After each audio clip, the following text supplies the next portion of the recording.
Hello, and welcome back to the Varietal Show. If you haven't been here before, my name is Rory, and you're watching Varietal Literature's Varietal Show. What we basically are is a group of Vancouver writers, kind of a commune in Vancouver without any sense of community. No, that's not true, but we don't live together.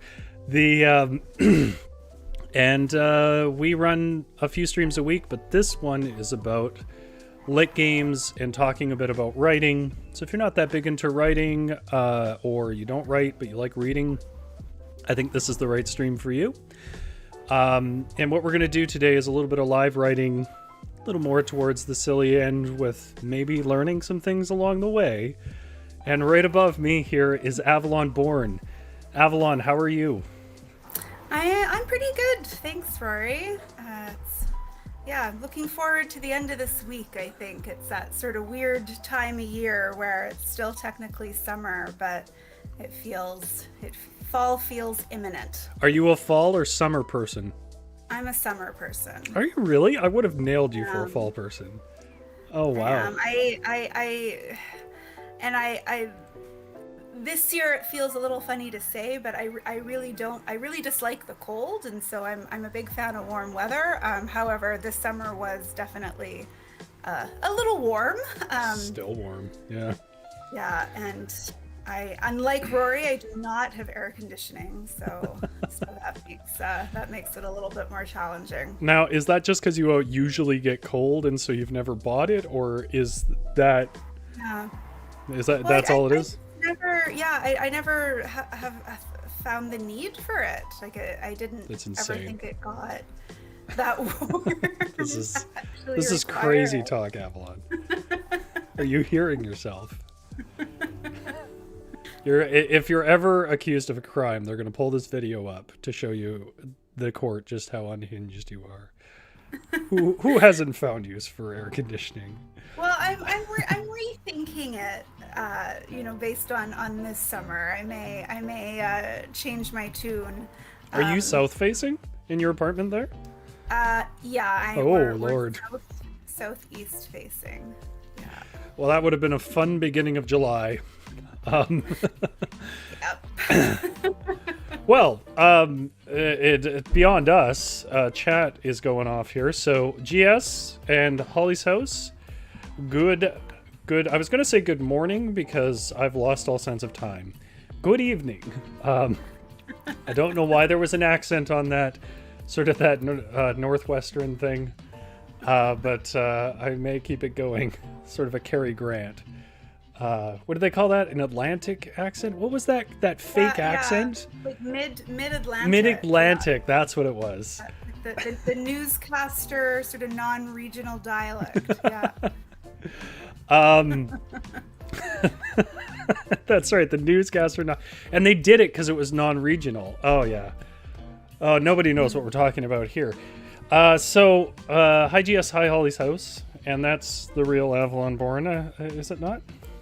Or is that it is, yeah, still the imposter from before? No, it's me. It's me. The imposter was given his own Gmail account. So. Holly says she's a fall person, 3,000%. She also said, "Man, that's a great shirt. Thank you very much." I was told that flamingos draw on the ladies, and since we're doing, a romance stream, I felt like, what woman has ever turned down a man in a flamingo shirt? Don't answer that, Avalon. Yeah. Oh, Avalon, we're losing connection. Okay, so Avalon, before I get off on my blabby little trail and people forget why they have wasted their time clicking this, I'm going to go straight to Left on Red. Left on Red is our first section. Next section will be LItGames, where I'm going to learn how to write some romance from master romance writer Avalon Bourne. I think that's probably underselling it, if anything. And then at the end we may do some advice, but I think that's probably going to be tied into the activity today anyways. Left on Red is book recommendations. It's book we left on red and think other people should do the same with. So, Avalon, you always have something What do you have today? I do. Before we get into the romance too far, I did want to recommend a book I just finished. It's called The Water Cure by Sophie McIntosh. This is a weird book. I really enjoyed it. It's quite an easy read, just the way that it's written. It's all sort of segmented, but it's basically about these three sisters and their parents, and their parents have sort of taken them off to what we think is an island and isolated them from the world, and we're not really sure what's happened to the rest of the world. But it's a bit of a commentary on toxic masculinity and the ways that traditional masculine and feminine roles fail both men and women, and sort of the family dynamic sort of tied into that as well. It's a tough book to explain, and it's hard to kind of talk about it too much without giving it away. But basically, these three sisters have been isolated by their parents. Some very questionable parenting techniques have taken place. All of a sudden, their parents disappear, and these three random men show up. Okay. And hijinks ensue. Well, I mean, I don't see how anything menacing could come from that. Three Stooges show up. We have some laughs. Everyone goes gets ice cream. Would you say that it is exactly? Commentary on our... Would you say that it is exactly like, or only kind of like, The Village by M. Night Shyamalan? I don't know if I would compare it. You just mentioned the idea of being like isolated. Spoiler alert on a not very good 2000s M. Night Shyamalan decline movie.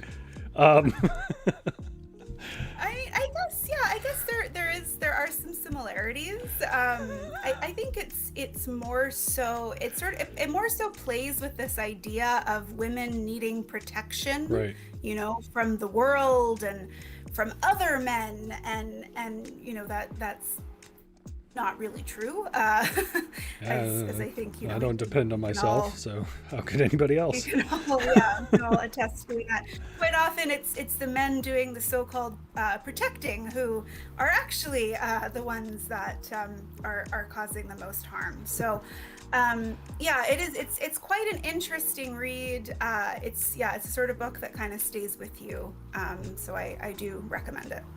And I'll pop it in the chat too. If you like book recommendations like that, by the way, we're late on it this week because unfortunately some unexpected obligations came up. I wasn't able to get it out on Wednesday, so it'll be out this weekend. But we are 3 episodes into Avalon's Lazy Book Recommendations, where she takes about 2 minutes. They're pre-recorded. They're on the channel. You can go and check them out. 3 episodes, 5 books. How is that possible? You'll have to check. Is this clickbait? But only the best kind. Only the best kind, which is nonsense. You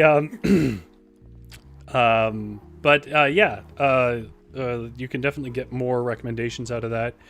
I mentioned last week for my number that I was starting into Dune, and I don't even think you need to have read Dune. You just need to see a Dune book to know that I haven't read anything else, and I don't have anything to recommend this week. I've just been climbing Mount Dune, one page at a time, one densely made up words all over it, page at a time, where you're like, oh my god, who is this? So I don't really have a recommendation this week. That's not interesting, so I guess I'll move on. Unless people want to hear me explain myself more. Michael Eglin, who's joined us, he's a big Dune fan. Is he really? I know. He is, yeah. I know literally almost nothing about Dune. All I know is like catchphrases people have shouted around me for years, like "Let the spice flow" and something about marching out of rhythm so that the sand snakes don't get you. That's about it. That's about all I know. But I know that Villeneuve is doing. I mentioned this last week. Villeneuve is doing the new movie.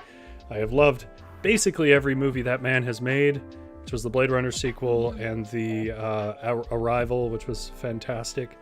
And I think he's definitely got the right tone and style for that kind of film, for a big open vast kind of world like Dune. So I was like, okay, this time I will finish one of the books. Oh, we got a lot of talk in chat.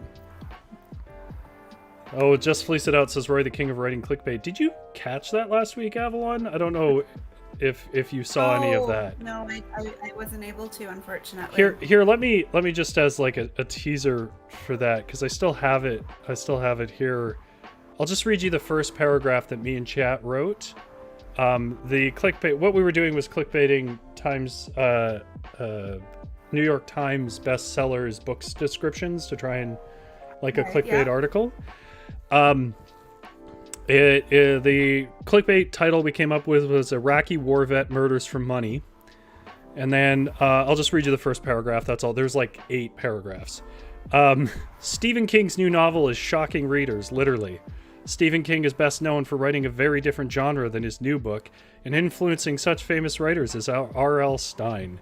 His most famous books were usually more towards the horror genre. Some of those books that were most famous include The Shining. Readers will know The Shining, but so will movie buffs, as Stanley Kubrick, famous movie director, adapted the book into a film, also called The Shining. Stephen King is also famous in this genre for Cujo, the story of a rabid dog, Misery, the story of a kidnapped writer tormented by a fan, and Carrie, the story of a murderous prom queen. This newest novel from Stephen King is nothing like that.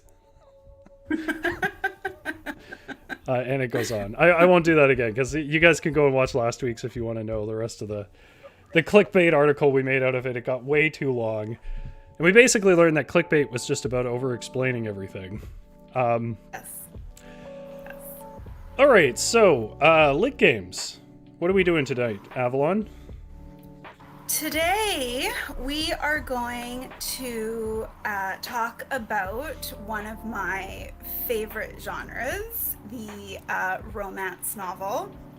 And we're going to get Rory to try and write his very own with some help from chat and a little bit of structure and guidance from the ever so helpful, very common tropes that pretty much every romance novel has.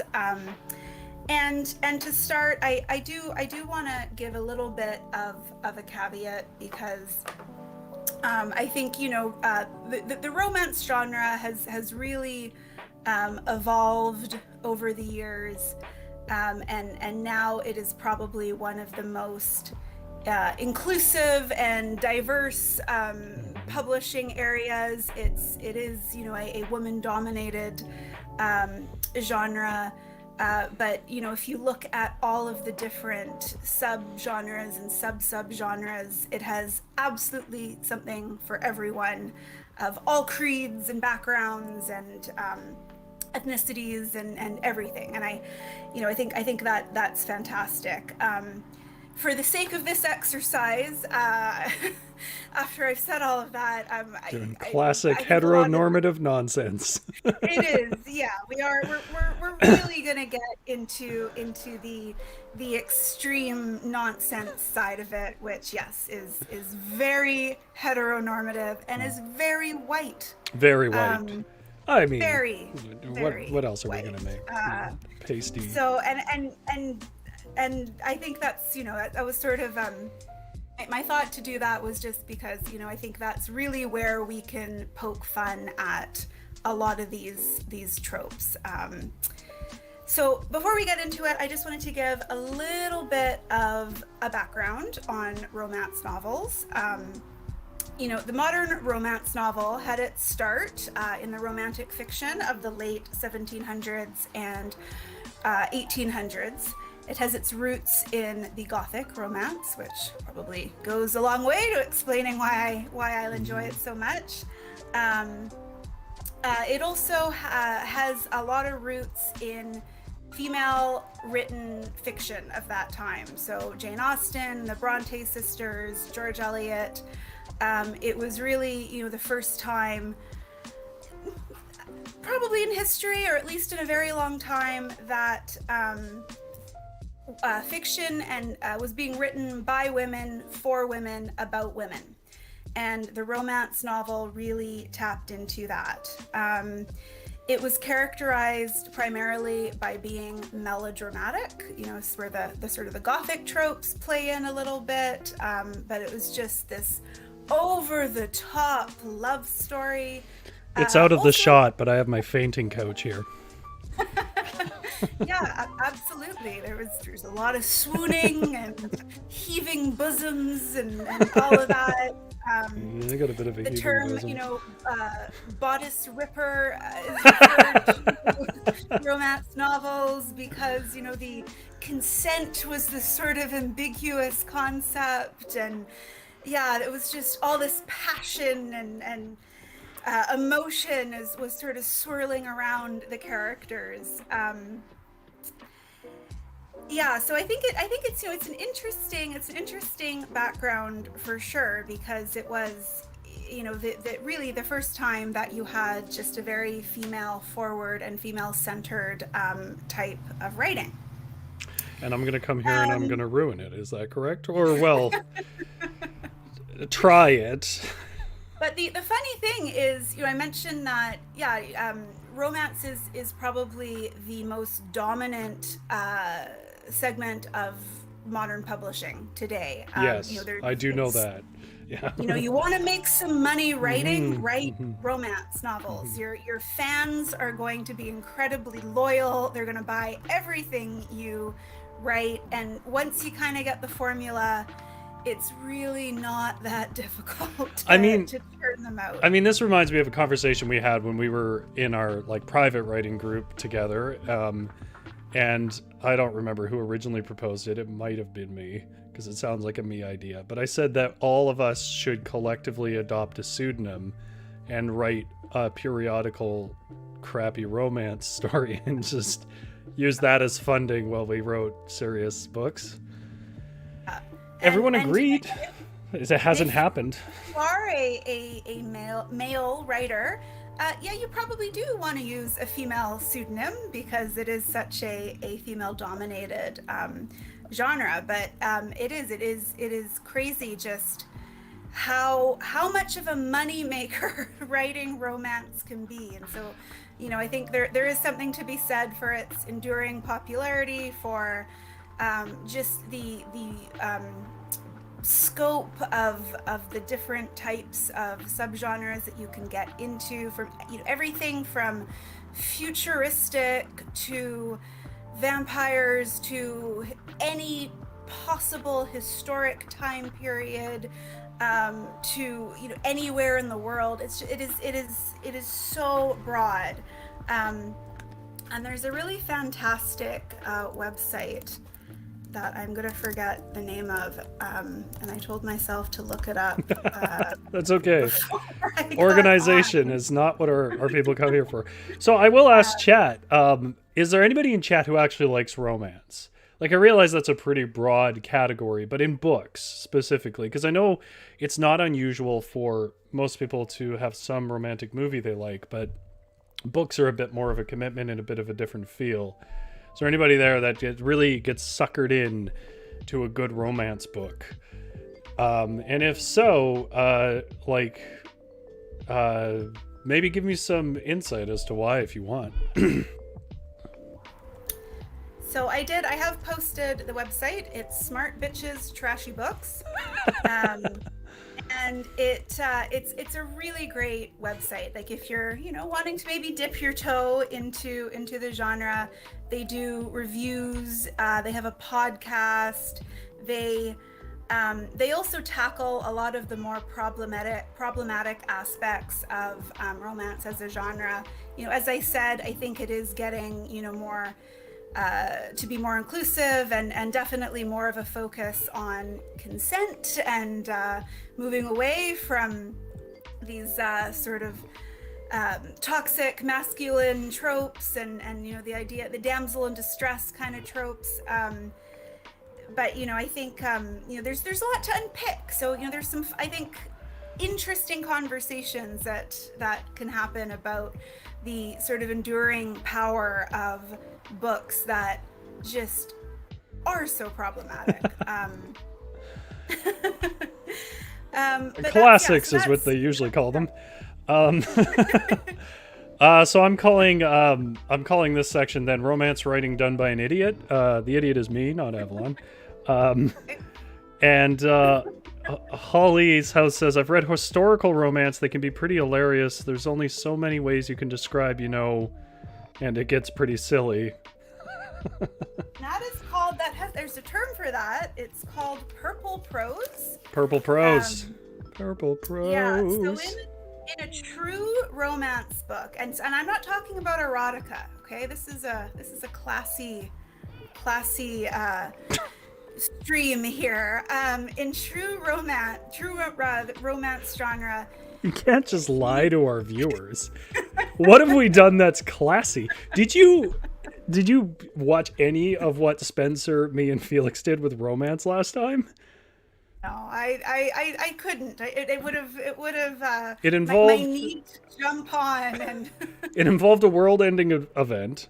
By the end, at some point, Felix introduced a thing called an ice cream policeman, who policed ice cream service.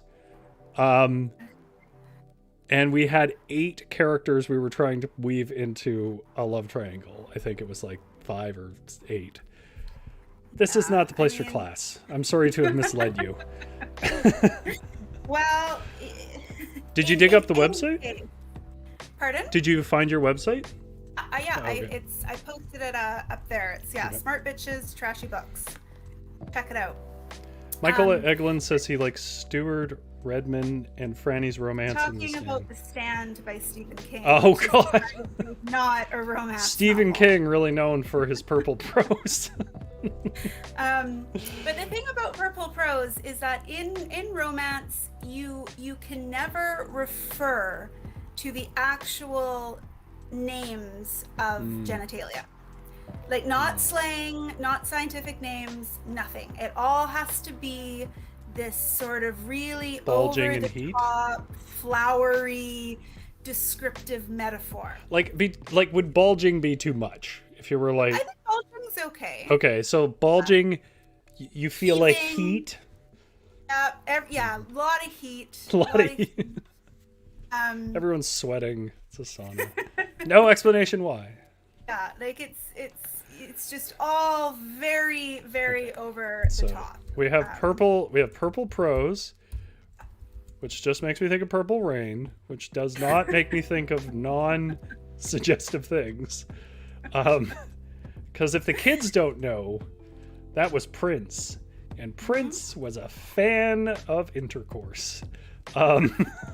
Purple prose. There's a lot of intercourse going on in the romance suggestive. Novel. It's just called other things. Suggestive prose. So I think, to start, I think the best way to start is to come up with a title, because this is a genre where the title is going to tell you everything you really need to know about your story. Okay. And I have a romance novel title generator. Oh, wow. So, by the way, chat, you are welcome to make recommendations of a romance title. We'll always favor those. The generator, though, is in case the delay really makes this hard to do. All right, what do you got on your generator that you like? Okay, so we're gonna go with the first letter of your last name, Rory. Which is R. Which is No, R. sorry. Your last What am I? name. Last names. S. S. Okay, so the first letter is S. So we're going to get an adjective, which is going to be used to describe our hero. And the adjective is untamed. Wow. After COVID, who is? Every shirt's become a corset, so that's why I don't wear them. I'm untamed.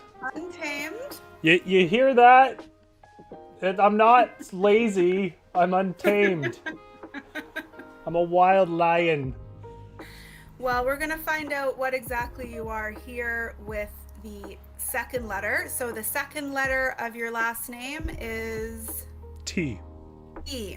Oh, okay. So it's boss. Named boss. This is going a direction. Uh, Holly's House says the word throbbing gets overused. Take a shot every time throbbing gets used when you're reading, and you'll be unconscious by the end of the book. Not if you take a shot of clean green tea, which is the only drinking I do. Yeah, that's a good one. Throbbing covers quite a lot of ground when you can't use certain words. Okay, I'll just put that in my notes. Say throbbing a lot. Okay, so then now we're going to describe what's sort of happening in the novel. So, third letter of your last name, Rory. E. Like a dolphin. E. So we've got the untamed bosses chosen. Okay. Okay, and then fourth letter. V. I had to think about that. What does that say about me? Okay, so our title is The Untamed Bosses Chosen Bargain. So kind of nonsensical. Well, no. My first thought was, is this not already covered in what was it? The most infamous purple romance to come out. Oh yeah, They made like Shades of Grey, yeah. Shades of Grey, I would argue, is not actually romance. It's erotica. Yeah, no, I would agree with that. I don't know why I'm saying this. I've like encountered passages here and there, and I've never really. People have explained it to me. Because as you'll see as we sort of talk through this, like true romance novels, if we're gonna get really pedantic about this, like they have a very clear structure. Right. Okay. So what's that structure then? So we've got our title. So the title is going to tell us a lot about how this novel is going to come together. So the first thing that you want to do is you want to pick your setting. I'm quite partial to historical romance novels. I read a lot of these in my formative years. The two great shuttered publishing houses of Avalon and Zebra. Are they shuttered? Yeah. The books would look like this. Oh wow! Oh yes. Okay, yeah, I saw shelves of these in the supermarket. Yeah, this one's Zebra. So you know it's Zebra because it has this reflective hologram on it. Yeah, this one I think is from the 1980s, but it's like 500 pages. There's multiple story threads. There's a lot going on. So and this one's an Old West one, I think, or is it? No, this might be a pirate one. So do you feel like your move towards Gothic literature was like the equivalent of liking what's the name of vodka and orange juice? I'm forgetting the name. Liking screwdrivers in your youth, and then when you got older, you were like, well, if I put champagne in it, is it classy, or is there like more measurable differences between it? I think what I've always liked about romance novels, and what I also like about Gothic novels, is the melodrama. That you're able to sort of create these really heightened situations with very few tools. Right. The whole thing about romance novels is you have two people who are probably pretty good looking. Something we know quite a bit about, frankly. But like the whole reason you have a story is because they have this earth-shattering passion and really poor communication skills. So do you think that I technically have like a genetic disadvantage in that I'm mostly Norwegian and passion is not the thing we're known for? No, because there's a Viking subgenre. Is there? Story. Yes. Oh, well, that's what we're doing. Yeah. I don't know how that works with Untamed Bosses Chosen Bargain, but we're doing Viking romance. Maybe he's the boss of the Viking ship. I mean, how do you make that romantic though? I mean, it's a lot of not consensual. It's the passion. It's the passion. Passionate, though. non-consensual. The passion implies consent is Oh. basically how this entire industry has. Okay, so say passion and use throbbing often. These are the things Okay. I've learned so far. One thing I wanted to say though, chat, I need you to pick my pseudonym. It's got to be a female name. For marketing reasons, because I've got to make my money off this. I'm not going by my writer name or my real name, so I'm leaving this to chat because that's not a thing I got to work out right away. I need you in chat to figure out what my pseudonym is for my romance novels. 10 times out of 10, they're alliteration. Michael Egland says salted fish and socialism. Holly's house is on board with the historical. She said one of the romance novels that she read was about an Irish girl in the Tudor court that was kidnapped and became part of a Middle Eastern harem. This is a very popular subgenre. That's a genre? This is like metal music. This is like metal or punk, where at some point it's just not even independent The harem anymore. genre it's quite prevalent. So okay, we've got our title, we've got our setting. Now we need some names. Names? Oh, do you have a generator for names? Because if you don't, I can pull one up. I do not. Okay, so give me a second. Oh, hang on. No, those are all trope generators.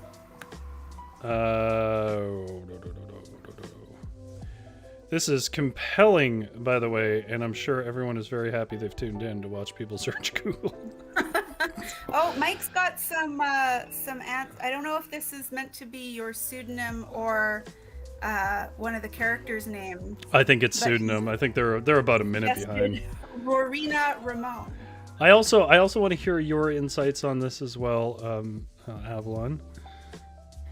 Yeah, I think I'm a fan of alliteration, and I think as much as you can keep the name close to your actual name, but also kind of ridiculous, right? So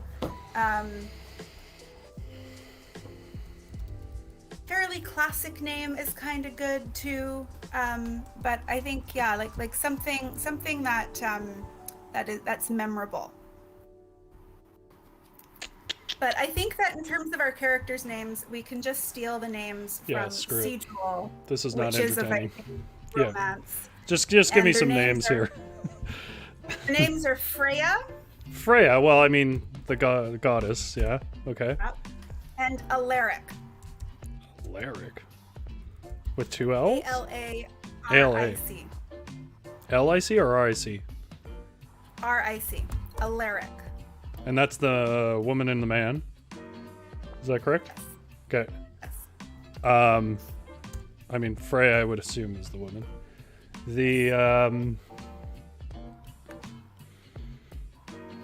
Okay, well, if we need more names, we'll come back to it. Okay. So we've got our two couples. The other characters that you probably also want to consider is quite often in a romance novel, you will have your A couple, which is going to be Freya and Alaric, but you'll often have a B couple who generally have some sort of connection to the A couple, like, a family member or a colleague or a friend or something. And they're sort of having their own love story that is kind of interesting, but it's more so just to provide some contrivance to get the two main people together. So if Alaric's Viking buddy has there's a peasant girl that he's interested in, that becomes your way to get some exposition or an opportunity for Alaric to talk about Freya, or for them to sort of all get together. So there's generally a B couple. We don't really have to think about them too much because they're fairly one-dimensional. Okay. But that's usually something you want to add into the story, and Holly has pointed out that you need the other guy. Absolutely.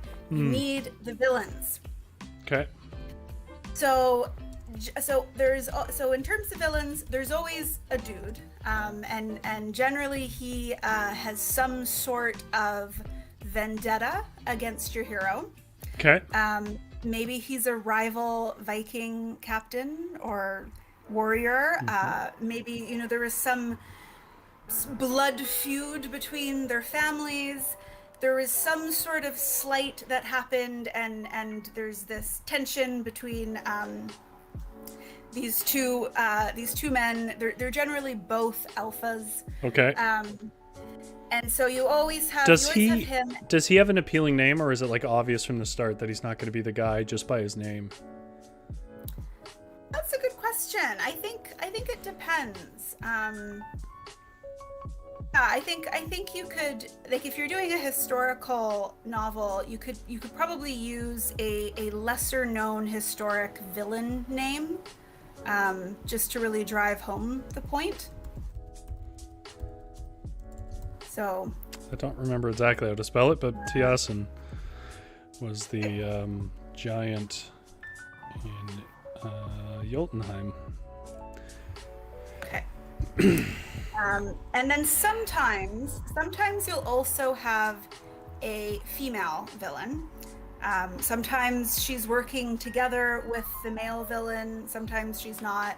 But if there is a female villain, she's often either a seductress, just no redeeming qualities.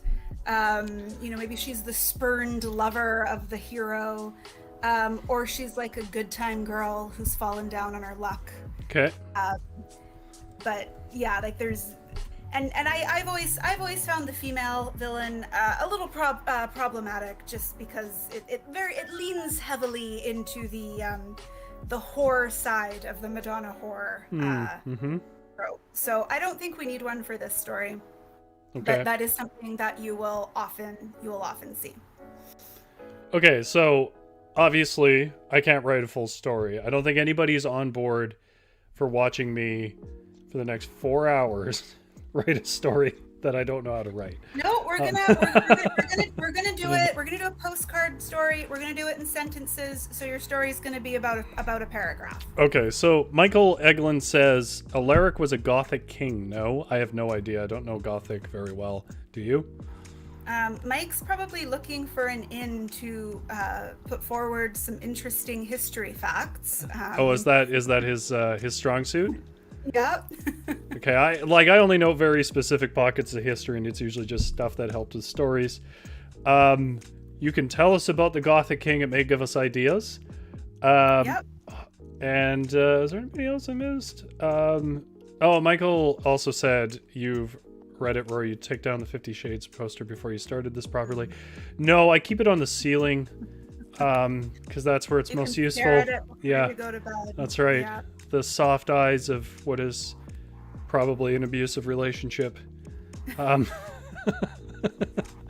don't worry, it's consensual, sort of. So it's fine. No, I've legitimately never read it. I've read so many breakdowns. No. Who knows? Yeah. Maybe I'd read it and I'd be like, you guys, you don't get it. It's so amazing. No, a friend of mine was reading it. I read, I think, a page over her shoulder and was like, no, that is terrible. I promise I will shut up in a minute and actually get to the story. Yeah, we got 15 minutes to write a story. And I get to talk about this. But I mean, the thing about a good romance novel is it's actually pretty well written. I think you have to actually. Okay, well, then we've made a mistake. Because that's the one hill I'm not going to climb. It's going to be great. All right, so we're going to start off. We've got Freya and Alaric. He's a Viking captain. She is somehow a bargain.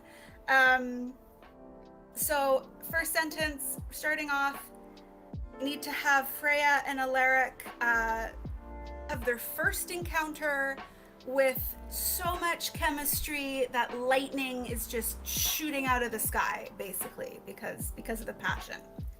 So I'll tell you right away where I see I'm gonna go wrong.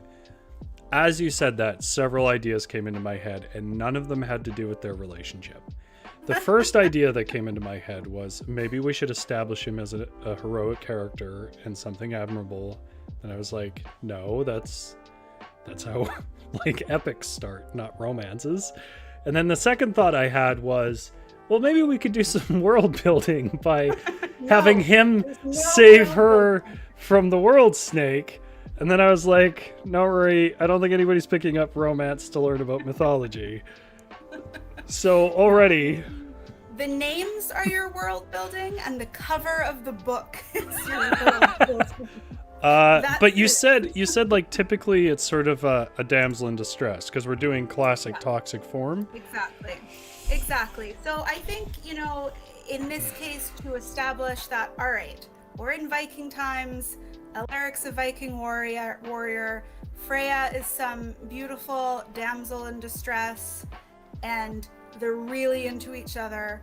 You'd probably want to start it off with, okay, maybe he's arriving back from some looting mission. Everyone's congratulating him, and he is struck by the beauty of this maiden who's like about to fall into the ocean or something. Right. Okay. Well, that's helpful. I can say though, looting mission is a turn of phrase that sounds like my mom talking about a video game. Are you doing one of your looting missions? I'm pretty sure Vikings in all the many hundreds of years. Raping and pillaging. Or raiding. I think they just called it basically raiding. Nope, looting missions. Looting missions. Okay. But there has to be some physical description, right? Oh yes. Okay. Yeah, lots. Yeah. There's always an obsession with the jaw. That much I've picked up, like the jawline. And as tempting as it is to be funny and talk about his sunken chin, I think I will. I'll keep with it. By the way, chat, you're learning along with me. So if you want to contribute to what is, let's face it, not going to work very well. Please jump in. Yeah, please jump in because it's not like I have ideas. The Alaric wiped the sea mist from his cleft chin. I don't know. What's a better word here? What is a woman in a romance novel looking for from a chin? What's the adjective here?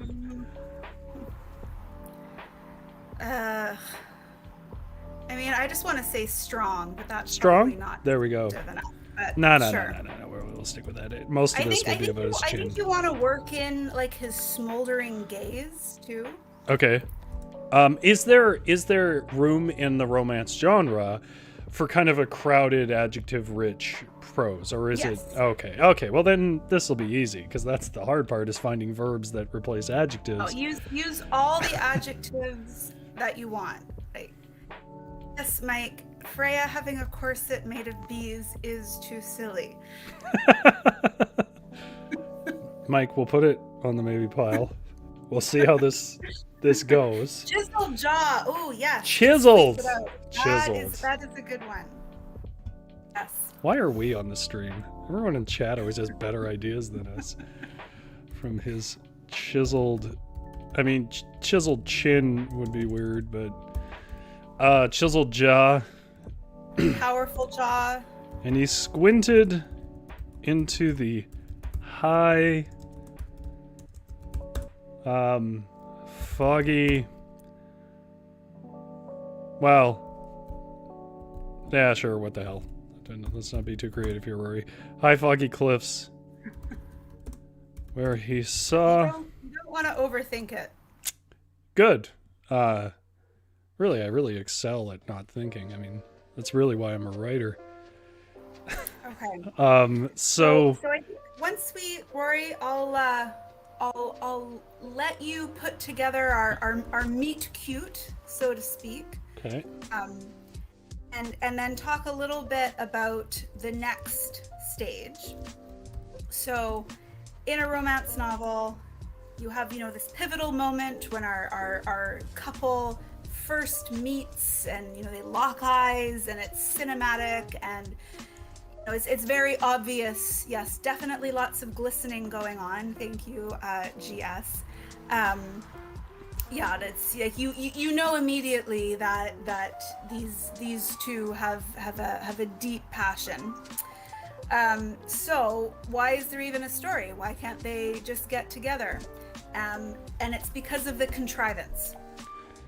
So the contrivance is the reason why they can't get together, and it's usually ridiculous. But that's kind of the point. And there's a few different ways that you can go. You can have a emotional contrivance, which is quite popular, where one of the characters, usually the hero, doesn't think he's good enough for the heroine and has a lot of brooding about this, but because of his poor communication skills, they never actually have a conversation. He just is very mysterious and brooding about it. Often, there'll be something to do with their families, where let's say the heroine has a rich aunt, and her family is in dire straits, and they're really counting on this rich aunt leaving them her fortune, but she has a caveat that she'll only leave it to her oldest niece if she doesn't get married, because the aunt was jilted in her youth. So there'll be something like that going on. Sometimes it's a socioeconomic contrivance where the the couple are from different groups. Like he's an aristocratic duke, and she's just the daughter of a lesser earl. It's sometimes you'll have the really big class distance, but not often.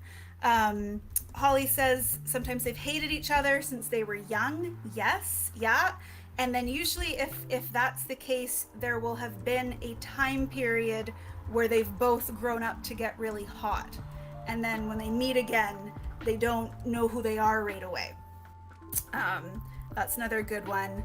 Yeah, but it's this block that gets sort of put in between them that prevents them from just having a relationship like regular people.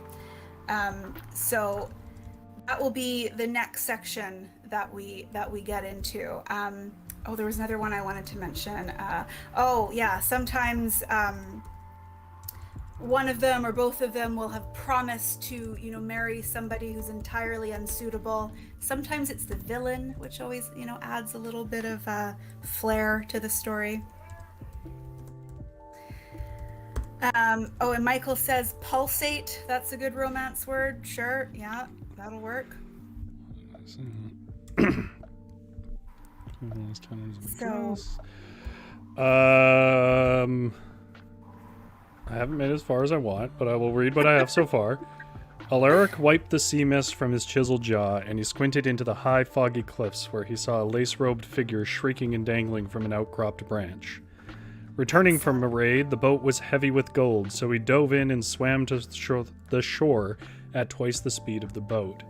He burst glistening from the sea in the low tide. The woman, whose figure was clinging to the last tatters of her dress, was crying for anyone to help her, or she would die.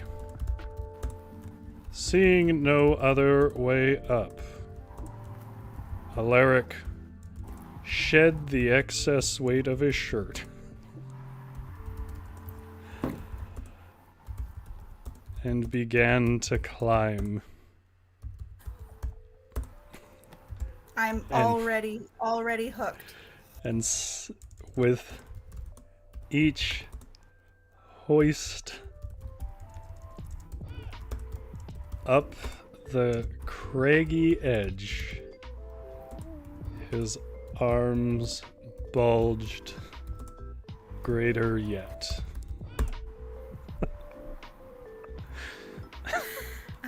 Holly also mentions another good contrivance where it's sort of a reverse of the usual ones where they're promised to each other.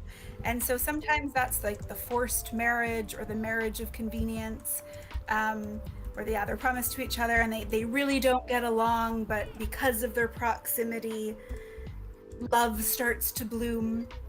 That's a good one too. That one sort of reverses a lot of the tropes a little bit, because it takes a different approach, and we'll get into some of the other structure,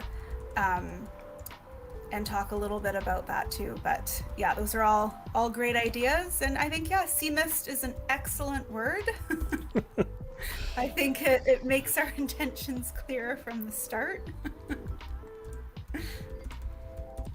Okay. I think I'm almost at the meat part, but it says, though the woman was strong in her way, the wind swung in from the shore and her grip slipped. I'll reverse that. Only halfway up, Alaric had no choice but to reach out with one arm and catch her while still gripping the wall.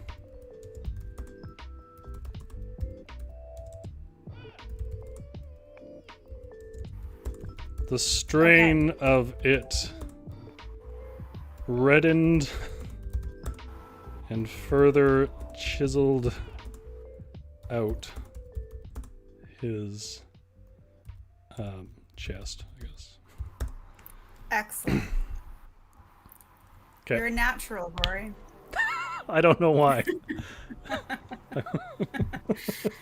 So I think we need a moment where their eyes meet, and it's this thunderous moment where the passion just explodes between them. And Holly makes a very good point. Focus all your descriptive writing powers on their bodies and ignore mostly everything else. Great advice. And I like this contrivance that Holly's come up with as well, with they've hated each other since they were young. So I think we can work this in where he sees this woman and he's very attracted to her, blah blah blah, and then they realize that they grew up together, or they know each other, and they just haven't seen each other in several years because he's been away on looting missions. I like that you're doubling down. Looting tasks. Just a looting project. Chief looting officer. That makes it sound like it's like scrapbooking or something. Well, you know how those old Vikings, they love their hobbies. They do some fishing, they do some looting missions. They just really like to loot.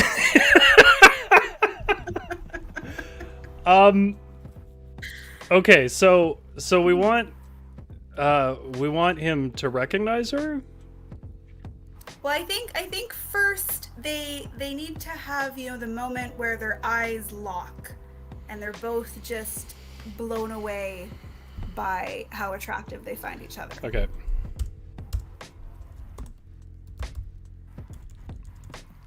In that moment. And then we establish that moment, and then we, can get into oh, but wait, you're that jerk who used to tease me. I hate you. Swung her arms. I'm going to say we're probably not going to finish this. In that moment, she swung her arms around his broad neck.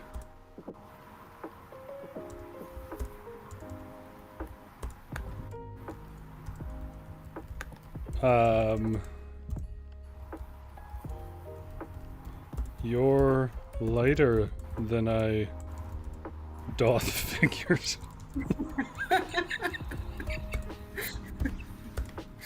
So we're just gonna have some Shakespearean language and You know how whatever the this is. you know 500. 700 BC. Oh, Mike has suggested some wording here. Tremble with desire. Excellent. Excellent. There's a lot of trembling. He said, trembling in his grip,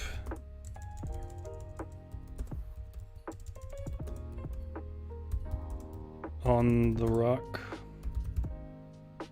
stone. Yet it felt not too great a strain, and he wondered whether it be mere desire. This is going full Shakespeare now. For her deep green eyes that caught the smoky light and enchanted him as if it were magical emeralds of the gods themselves. Excellent. Here we go. Yeah. I gotta be honest, this feels a little weird. Because every piece of praise is coming from women right now, and I feel like, I don't know, I feel like I should set up an OnlyFans or something where I write this. Okay. No, it's great. If it were magical emeralds of the gods themselves. And then I think now you need to, without any sort of preamble, just switch the perspective to Freya. That's what I was just going to ask, because obviously there's a constant problem here, so we're just head hopping. That's what we're doing? Yeah, okay. Yeah, hey kids, don't head hop. It's not really separated in any way. Maybe you could tell them. Maybe you'd have a new paragraph. Maybe not. Maybe you can explain to the audience what head hopping is and why it's not desirable. Yeah. So generally, when you're writing a novel, you want to have a clear point of view from which you're writing said novel. So whether that's first person or third person, or if you're a little bit pretentious, the second person. But generally you have sort of some rules around who's telling the story. So if it's first person, it's I am telling the story. If it's third person, it's generally he or she or they. And sometimes in third person you may have like a few different perspectives, but it'll be clearly structured in a way so that you know whose eyes you're looking through as you read the story. What happens when you start head hopping is everyone's telling the story at any time, and sometimes you can do it in a way that is a little bit interesting and it sort of adds to the story, but often it's just confusing. But it is one of the tropes of romance novels for sure. And you often get the story told not only from the perspective of the hero and heroine, but from like a lot of random B characters too. So you'll get the villain's perspective, you might get the B couple's perspective, you might get like a random friend's perspective. And it's often not actually structured in a way that is really clear. Like it's not like, okay, this chapter is being told by this person, this chapter is being told by this person. It'll be this paragraph, and then we're going to switch, and then all right, we're going to jump over here. So, yeah, it is one of those things that sort of makes sense when you're in a romance novel, but if you're in a different genre, it would look a little a little hacky maybe, but yeah, definitely confusing. But that's all right. We're gonna lean into it in this story. And the problem, by the way, with head hopping is called her by a different name. is it's not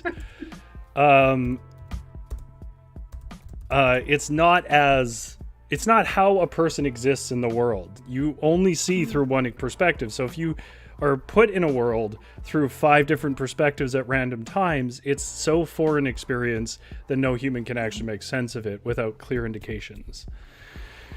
Yeah.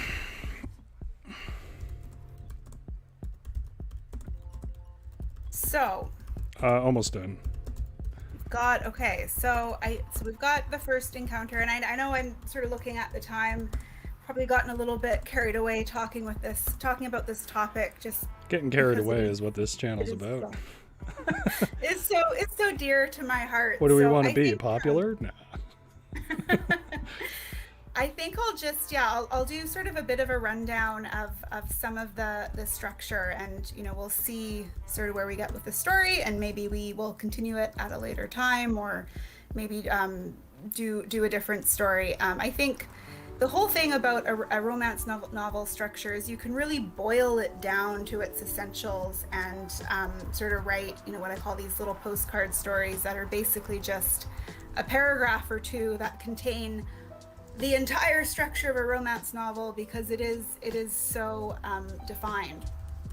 So we've got this first encounter with chemistry, and the most important thing you want out of that is you want it to be clear that your 2 main characters are really into each other. And then you have this contrivance that drives them apart, and it's usually just ridiculous and could have been solved if the 2 of them just sat down and had a chat, but that doesn't happen. And then you have the encounters section. Now this is when the relationship starts to kind of develop, and sometimes it's through these really random encounters, sometimes not so random, but the couple keep sort of getting brought together for various reasons. So in this story, maybe they get brought together because they have, if they grew up together, they have friends and family in common, and so they're brought into each other's orbits, and they have all these opportunities to explore their passion. This is where the purple prose really comes into play. And this love starts to blossom, but again, because of the lack of communication skills, they don't really talk about it. It's a lot of body language. And then there's the big misunderstanding. So the misunderstanding usually happens towards the end of the book, where they're falling in love with each other, but they don't know how to talk about it, and they don't know if the other one is in love with them, and they're not sure. And this is sort of when we get back to kind of the contrivance. So it'll be, the hero will finally decide, what, I'm not good enough for her, I'm gonna go off. So, maybe Alaric goes off on another looting mission and, doesn't tell her, and thinks it's for the best because he's not good enough for her. Or it'll be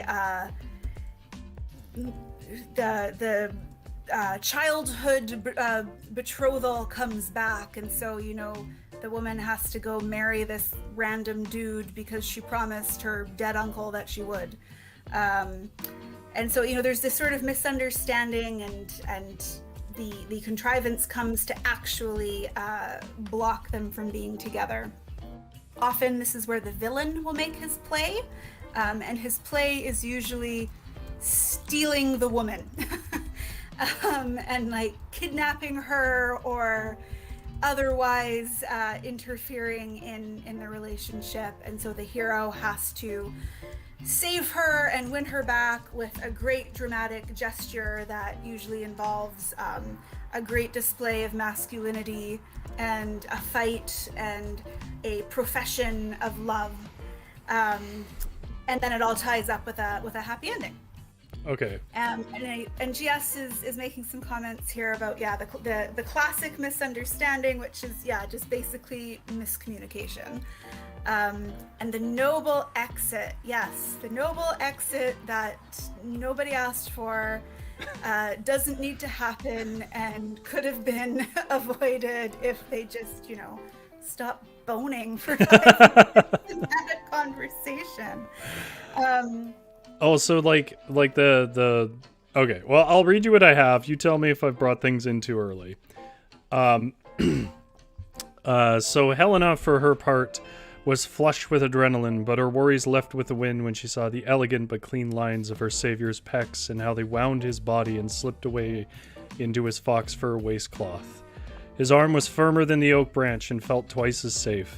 Then she finally found his pearlescent blue eyes reflecting back the ocean with a speck of concern but more fierce passion. She saw he was caught in her gaze and looked away with a blush. "I am Alaric. Now your name, sweet daughter of Sif," Alaric said, still trembling with the shock of her soft but clear features. I am Helena," she said, looking back. His expression changed to consternation. "Of the Edyar tribe. The one who pestered myself and my brothers in the elk fields as a buck." So is that too soon? Should there be some boning and then they find out? No, I think this is pretty good. I've never figured out what the deal is or anything based on the title. I've abandoned most of your lessons and precepts. Haven't said a lot of throbbing. No, I think this is a pretty good start. I mean, you did change her name sort of midstream, but it's fine. Oh, right. Freya. Yeah. Helena is Greek. The same figure in Greece, basically. Yeah. No, wait. We're in... Helena is Norse. I know why I'm thinking of it, because I was thinking if there was a villain woman, it would be her. Helena takes care of Helheim. Anyways, sorry. Helen is Greek, though. Yes, Helen is Greek. Yeah. I think this is pretty good because based on Freya's response, we'll get a bit of back and forth, and what will also show is how fiery and tempestuous she is, which is incredibly important for a romance novel heroine. Can he handle mood swings? Yes, I understand. Yeah, and that sort of stands in for, oh no, she's such a strong character because she's so fiery and tempestuous, even though she's just basically fallen off a cliff. She wasn't looking where she was going. So I have two questions. What's my grade so far, and what should I work on for my romance writing career? I think it's a pretty solid B. Solid B. I think that as we've had a few comments here in chat. You think you're being over the top, but you're not actually being over the top enough. It's you really want to lean in to the ridiculousness, like the description, the physical infatuation with one another. It's such an offense. Like, I was running into this problem with the clickbait article, which is clickbait articles, again, are so absurdly against all the rules of writing. It's every piece of unnecessary information you can jam in to delay the answer.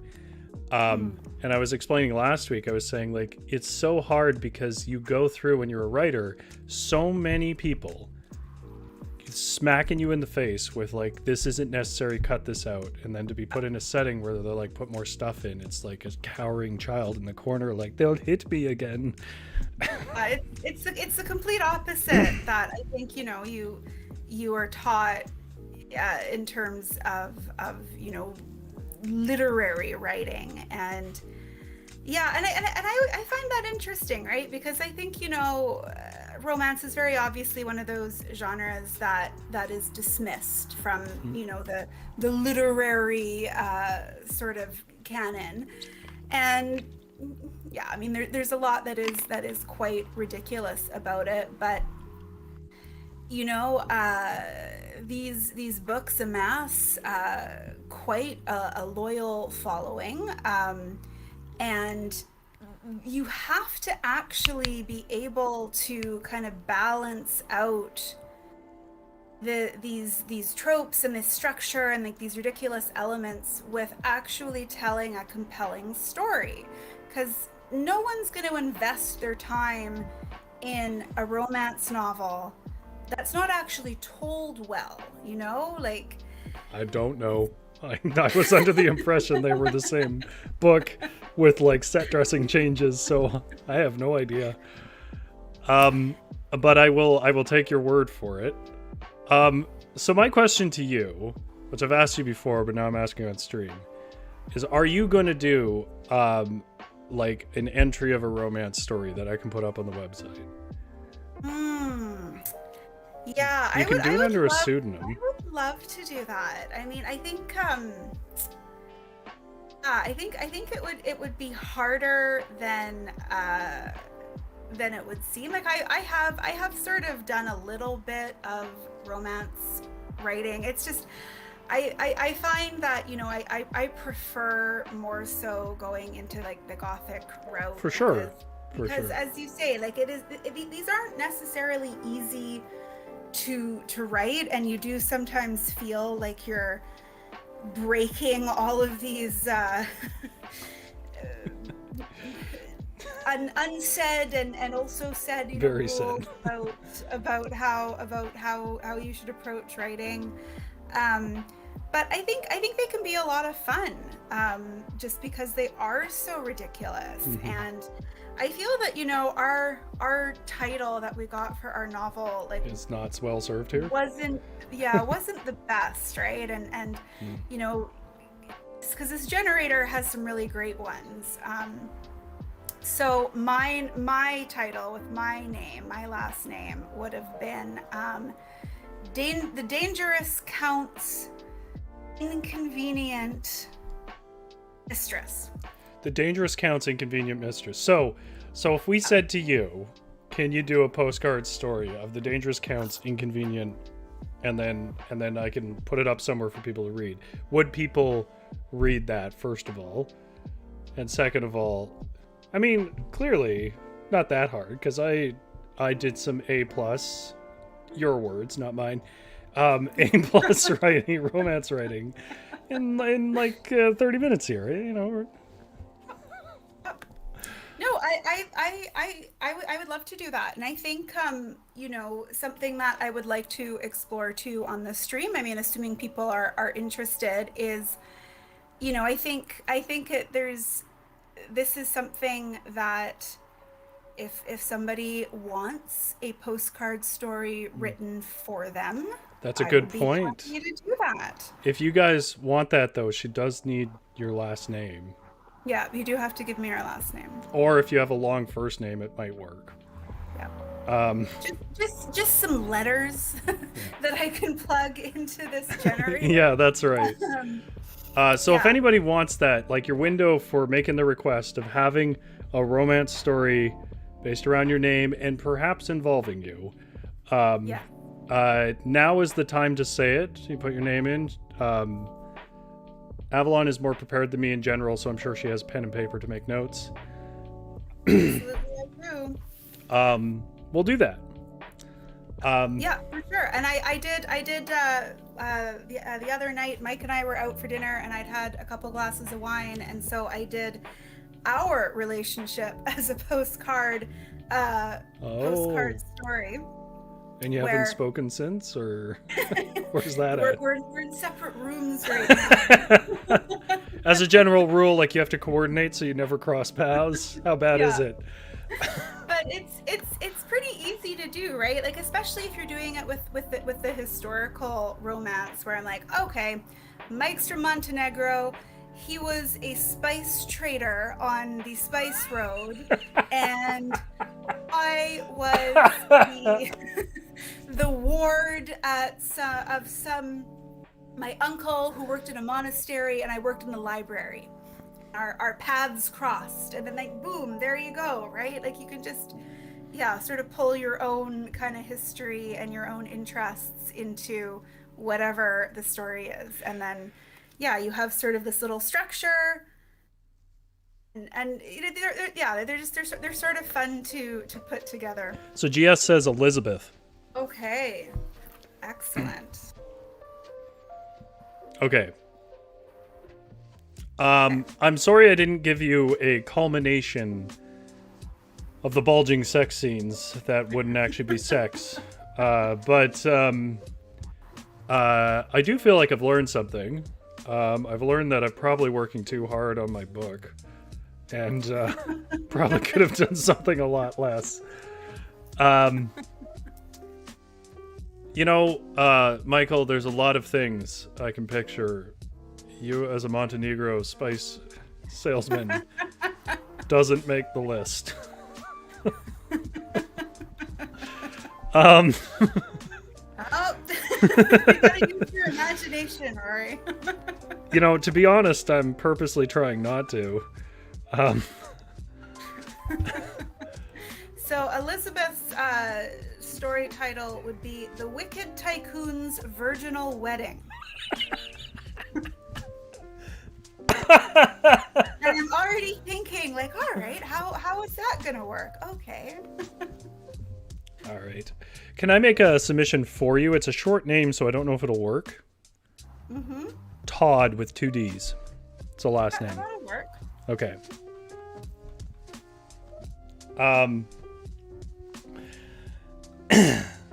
All right. Well, we've stumbled across the end of our section. If you guys enjoy learning about romance, do let us know, because I have no problem with running streams twice. The problem is, though, do people enjoy it or not?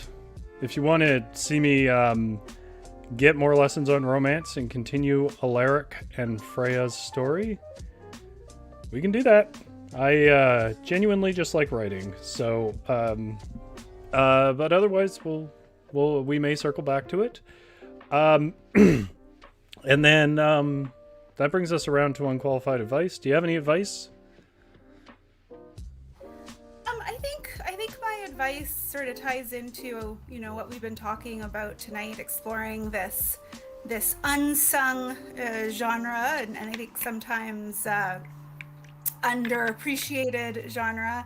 But I think, whatever kind of writing you do, whatever you want to write, I think that you should be able to have a little bit of fun with it. I think, and I've probably said this before, but I think that, writing is something that we do because theoretically we enjoy it in some way. And so don't take it too seriously. Just even when it's serious, try not to take it too seriously. Just try and have some fun with it.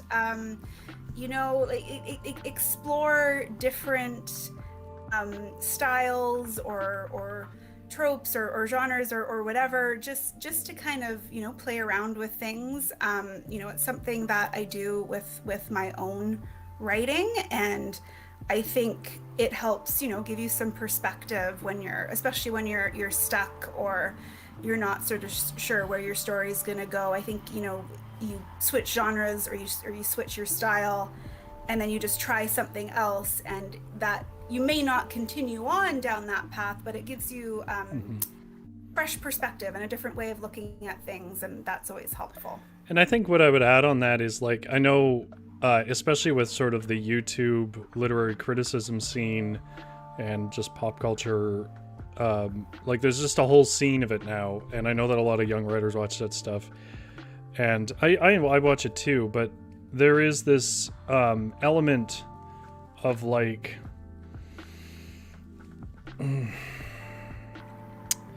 there's this element of you need to really dig into yourself and find your truth, and I haven't really found that's how that kind of prose happens. that you will bleed naturally into your prose because you got a lot of writing to do and it's got to come from somewhere. You don't have to force that. And actually, the thing I wanted to build on that, which I was sort of the lesson that was coming to mind for me, it was something I knew already, but it was a good example of it. What you were saying about romance stories is obviously there's good and bad ones. What doesn't make them good or bad is that they're tropey or not. What makes them good or bad is how they've worked with those tropes. Because, and I've noticed this is a very popular thing now, people take trope as a criticism of writing or a movie or something. That is not what tropes are. Tropes are... I've talked to other writers in my life who mostly just do it for fun, and they say, well, I'm worried because everything's very tropey. That's fine. All writing is tropey. Tropey are like chords in music. They're something that comes up that an audience can understand, and then chords in music are not a bad thing, but if you only play chords, then it's kind of going to be dull. So you add in accent points and your own ideas to those chords, and that's what makes them your own song. Mm-hmm. But tropes are specifically a thing we use to write, something that people can understand. And everybody who has full-heartedly trying to throw off tropes, which was big in like the 90s lit scene, for example, has made practically incomprehensible books that really only certain classes of people sit around and sip tea and go, well, I didn't understand it, but it's brilliant. Or like are willing to spend 2 weeks slowly netting through trying to understand what happened. You know, it's not how most stories go. Tropes, you don't want to only be tropes. You don't want to be a series of tropes. You want to have your own ideas in there, but tropes are the backbone of a story and not a bad thing. And I think they act as markers for your readers, and sort of give them a point of reference, or you know, a way to help them better understand what you're trying to say. And I think, you know, like with any sort of tool, it's really about how you use it. It's not the tool itself. Yes. So yeah, absolutely. Yeah. And like I said, you know, if you just left it there, you just make sort of a bland shelf. But, you know, every shelf's going to have the bland shelf at the core. You add a lot of decoration and woodworking and troweling around it and new joists and whatever else. You make a shelf that people like. But at the end of the day, for it to work as a shelf, it's got to have shelves that you can put stuff on. And very often tropes and standard act structures and things like that are a way of doing that. Now, you can deviate from it. There's no rule that you have to do that. But the more you deviate from it, the more you have to basically be substituting it with something equally as strong. And that's very unlikely because writing and storytelling has evolved over, you know, I don't know, probably like 30,000 years or something. So you're up against a lot if you're trying to do that. All right. Well, I had fun. So that means as soon as I have fun, I need to end it in case... in case people get the wrong impression about writing and don't think it's as serious as it should be. So Avalon, what are you going to do with the rest of your month? That's a good question. I am hoping to get some more writing done. I am well into the second draft of my novel that I'm working on. I am hoping to finish it this month. So we'll see. I'm finding an awful lot of other things to do instead. So yeah, you were on vacation for a while there. I was, yeah. It was over on Vancouver Island, which was great. Did you hear that Joe got signed? Noti? No. Yeah. Recently. He's supposed to come out next year, but you know how books go. Who knows? Yeah. It looked like Sarah had something happen too. I didn't. Oh yeah, so yeah, Sarah's poetry. That's right. First poetry book is coming out, I think, in the spring of 2022. Well, she can take us all to a cabin with that big pile of poetry cash. Yeah, but no, it's nice. It's nice to see members of our small writing community doing well for themselves, and yes, hopefully we'll be amongst them as well as time goes by. And yeah. I mean, the way I've always felt about it is I wrote before it got me anything for reasons that I've never been able to articulate, and I will keep writing even if it never gets me anything. Me too. And, you know, the older I get, the more likely that becomes. So you guys may be it, you know. You might be the only people to have ever read Deadwood Reaches or something like that. Well, I don't know, any number of the stories that went up. But that's okay. At least somebody got to read them. Exactly. Avalon, thank you so much for taking time to teach me about trashy romance. My pleasure, Rory. Thanks for being such a good sport. And, you know, maybe this is a genre that you will want to continue to explore. Well, I will in the least serious ways. I feel like I probably couldn't carry it throughout a book. I would have to be some sort of, here's a draft, make it work as romance. Like I would have to throw it at your feet. But I would love to do just the corniest 2,000 word soap opera with you and then post it up there. Really more as a way to just blow off steam and have fun, because both of our novels are pretty serious, dark, and plotting and interconnected, and it's not exactly like, I enjoy writing it, but it's not exactly giggling joy, right? No, this is much more fun. Yeah, it's like putting together a matchstick house. Like it's that kind of writing, which is. But I have a few potential ideas here that I will tinker around with, and then maybe we'll do this again at a future LItGames and explore the genre a little bit more. Awesome. Well, thank you so much, Avalon, for coming by. If you don't subscribe already and you haven't liked already, please like the video. Please subscribe. It gets you up to date on when we put new videos out, and you can decide if you want to watch them or not. You can also follow us on Instagram, where we'll put notices up of whether we've posted stories or not on our website, varietal-literature.ca. Our Instagram and Twitter is varietal_lit on both. And you, good-looking chat with your seething, bulging words and texts have been the rapturous object of my pearlescent deep sea blue eyes. And I think your eyes are brown, but I honestly don't know. Are they, Avalon? No, they're green. Are they green? That is so wild. I may have never looked anyone in the writing group in the eyes. Well, then we already had a description with her fair brunette hair and her emeralds, as if they were from a crown of the gods themselves, were caught in the deep pupils of your O's and D's in chat. But nonetheless, the shop is closed. I will see you next week at 6:30.